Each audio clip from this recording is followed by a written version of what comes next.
বলি যে আমি এখন দাঁড়িয়ে আছি একটি ফুল ক্ষেতে দাঁড়িয়ে আছি।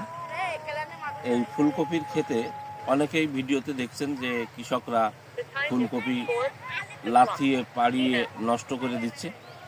আসলে একটু দাম কমে গেছে, কিন্তু তাই বলে দেশের সম্পদ, কৃষকের সম্পদ এভাবে নষ্ট করে ফেলা উচিত নয়। আমার মনে হয় যে দেখুন, এই যে এই ফুলকপিগুলো কেবল ফুটতেছে, কেবল বাঁধা হচ্ছে। এই ফুলকপিগুলো যখন উঠবে তখন নিশ্চয়ই এই ফুলকপির দামটা একটু বেশি হবে বলে আমি মনে করছি। কারণ এখন সবাই ফুলকপি নষ্ট করে ফেলছে, যার কারণে ফুলকপির ঘাটতি আসবে। এই ফুলকপি যখন উঠবে তখন বাজারে অবশ্যই দাম হবে। আমার মনে হয় যে ফুলকপির দাম সস্তার কারণে এই কৃষক ভাই যত্ন ঠিক সেভাবে নিচ্ছে না। তা বলবো যে এই অবস্থায় যাদের ক্ষেত আছে তারা অবশ্যই এখন যত্ন নেন, ফুলকপির দাম বাড়বে ইনশাল্লাহ। সবাই ভালো থাকুন।